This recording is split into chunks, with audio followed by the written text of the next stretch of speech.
Assalamualaikum warahmatullahi wabarakatuh. Halo anak-anak, jumpa lagi dengan Pak Setio dalam belajar fisika bersama Pak Setio. Kali ini kita akan mempelajari tentang menghitung kalor untuk perubahan wujud zat.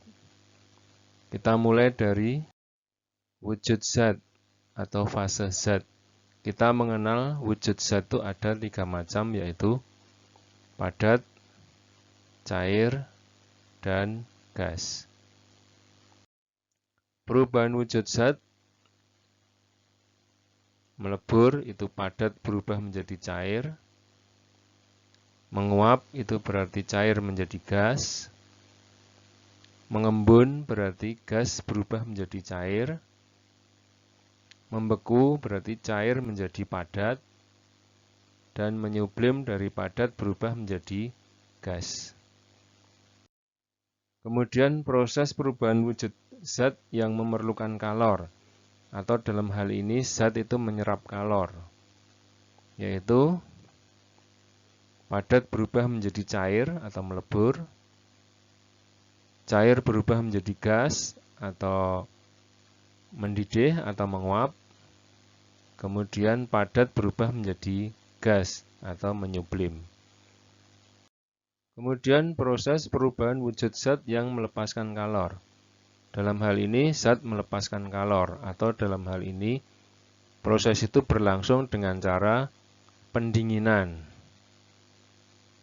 yaitu dari cair menjadi padat atau membeku, kemudian dari gas menjadi cair atau mengembun, kemudian dari gas berubah menjadi padat atau menyublim. Sekarang kita lanjutkan dengan konsep tentang kalor laten. Kalor laten itu terdiri dari kalor lebur, kalor didih, kalor beku, kalor embun. Kalor lebur itu adalah banyaknya kalor yang diperlukan tiap 1 kg zat padat di sini ya, untuk melebur pada titik leburnya. Kemudian ada istilah kalor didih atau kalor uap, yaitu banyaknya kalor yang diperlukan tiap 1 kg zat cair ya, untuk mendidih pada titik didihnya. Nah, di sini rumusnya adalah Q sama dengan M kali L. M itu adalah massa benda dalam kilogram, Q adalah kalor dalam joule, L adalah kalor lebur atau kalor didih dalam joule per kilogram. Nah, sekarang kita lanjutkan dengan contoh soal. Hitunglah kalor yang diperlukan ketika 20 gram es yang bersuhu -10 derajat Celcius berubah menjadi air yang suhunya 25 derajat Celcius. Jika kalor jenis es 0,5 kalori per gram derajat Celcius, kalor jenis air 1,0 kalori per gram derajat Celcius, dan kalor lebur es 80 kalori per gram.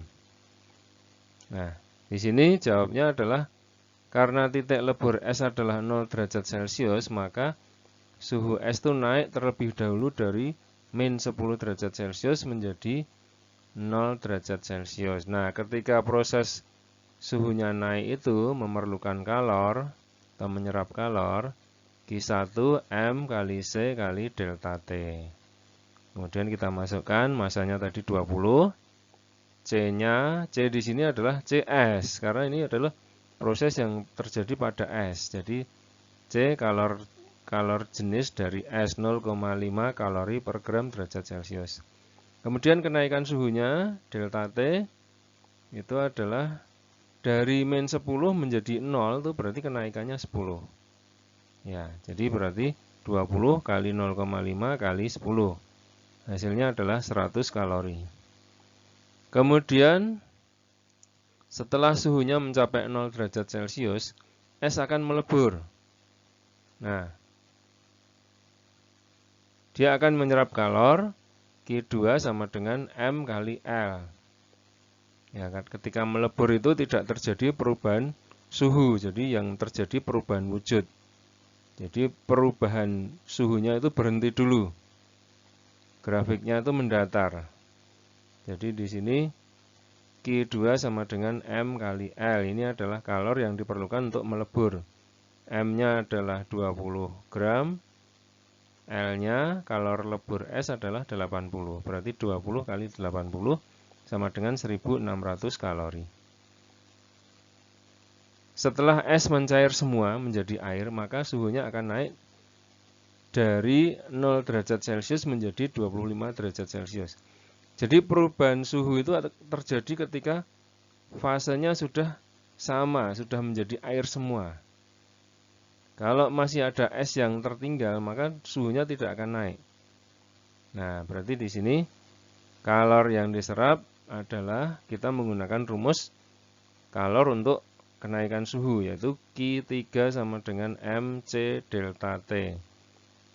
M-nya tadi 20, M-nya ya sama dengan M massa dari es tadi, karena air ini berasal dari es, jadi masanya sama 20 gram. Kemudian C, kalor jenis yang kita gunakan adalah kalor jenis air, karena di sini wujudnya sudah berubah menjadi air.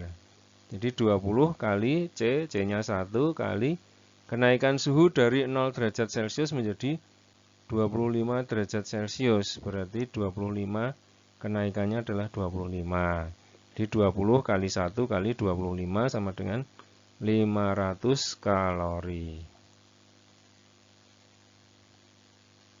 Nah, kemudian kalor total yang diperlukan berarti Q, ya, proses pertama ditambah proses kedua tambah proses ketiga. Jadi Q sama dengan Q1 tambah Q2 tambah Q3 sama dengan Q1 tadi 100 kalori, Q2 tadi 1600 dan Q3 adalah 500. Hasilnya adalah 2200 kalori.